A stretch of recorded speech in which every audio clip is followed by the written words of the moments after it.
வணக்கம் நண்பர்களே. IPL 2026 தொடரில் மே 13ஆம் தேதி ராய்ப்பூரில் உள்ள ஷாஹீத் வீர் நாராயண் சிங் சர்வதேச கிரிக்கெட் மைதானத்தில் நடைபெற்ற ராயல் சேலஞ்சர்ஸ் பெங்களூரு மற்றும் கொல்கத்தா நைட் ரைடர்ஸ் அணிகளுக்கு இடையிலான 57வது லீக் போட்டியின் முழுமையான விவரங்களை இப்போது பார்ப்போம். ராய்ப்பூரில் மழை காரணமாக போட்டி தொடங்குவதில் 1 மணி நேரத்திற்கும் மேலாக தாமதம் ஏற்பட்டது. டாஸ் வென்ற RCB அணியின் கேப்டன் ரஜத் படிதார் முதலில் பந்துவீச்சை தேர்வு செய்தார். கொல்கத்தா நைட் ரைடர்ஸ் அணியின் தொடக்க வீரர்களாக கேப்டன் அஜிங்கியா ரஹானே மற்றும் ஃபின் ஆலன் களமிறங்கினர். ஃபின் ஆலன் 8 பந்துகளில் 18 ரன்கள் எடுத்த நிலையில் புவனேஸ்வர் குமார் பந்துவீச்சில் ஆட்டமிழந்தார். அஜிங்கியா ரஹானே 13 பந்துகளில் 19 ரன்கள் எடுத்து வெளியேறினார்.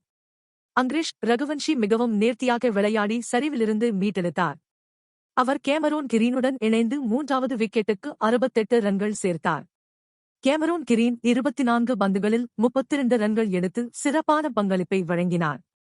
அதன் பிறகு களமிறங்கிய ரிங்கு சிங் ரகுவன்ஷியுடன் இணைந்து 4வது விக்கெட்டுக்கு 76 ரன்கள் என்ற மிக முக்கியமான பார்ட்னர்ஷிப்பை உருவாக்கினார். தனது சிறப்பான ஆட்டத்தை வெளிப்படுத்திய ரகுவன்ஷி 46 பந்துகளில் 71 ரன்கள் குவித்து அசத்தினார். இறுதியில் அதிரடி காட்டிய ரிங்கு சிங் 29 பந்துகளில் சிக்சர்களுடன் 49 ரன்கள் எடுத்து ஆட்டமிழக்காமல் களத்தில் இருந்தார். இதன் மூலம் 20 ஓவர்கள் முடிவில் கொல்கத்தா நைட் ரைடர்ஸ் அணி 4 விக்கெட்டுகள் இழப்பிற்கு 192 ரன்கள் என்ற சவாலான இலக்கை நிர்ணயித்தது.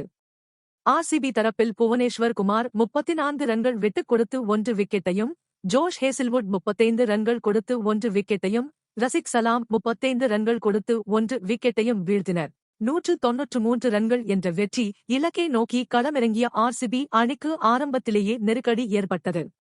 தொடக்க வீரர் ஜேக்கப் பெத்தேல் 12 பந்துகளில் 15 ரன்கள் எடுத்திருந்தபோது கார்த்திக் தியாகி பந்துவீச்சில் தனது விக்கெட்டை பறிகொடுத்தார். பெத்தேல் ஆட்டமிழந்த பிறகு களமிறங்கிய தேவதூத் படிக்கல் விராட் கோலிக்கு மிகச்சிறந்த ஒத்துழைப்பை வழங்கினார். இந்த ஜோடி 2வது விக்கெட்டுக்கு 59 பந்துகளில் 92 ரன்கள் குவித்து அணியின் வெற்றியை உறுதி செய்யும் அடித்தளத்தை அமைத்தது. தேவதூத் படிக்கல் 27 பந்துகளில் 39 ரன்கள் எடுத்து கார்த்திக் தியாகியின் பந்துவீச்சில் ஆட்டமிழந்தார். அடுத்து வந்த கேப்டன் ரஜத் படிதார் 8 பந்துகளில் 11 ரன்கள் எடுத்து சுனில் நரேன் பந்துவீச்சில் வெளியேறினார். டிம் டேவிட் 3 பந்துகளில் 2 ரன்கள் மட்டுமே எடுத்த நிலையில் மனிஷ் பாண்டே பிடித்த ஒரு அற்புதமான கேட்ச் மூலம் வெளியேற்றப்பட்டார்.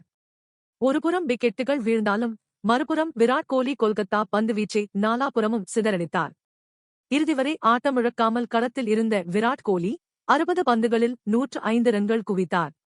ஆட்டத்தின் இறுதியில் ஜித்தேஷ் சர்மா 5 பந்துகளில் 1 பவுண்டரியுடன் 8 ரன்கள் எடுத்து, சௌரப் துபே பந்துவீச்சில் பவுண்டரியை விளாசி 5 பந்துகள் மீதமிருக்க அணியின் வெற்றியை உறுதி செய்தார்.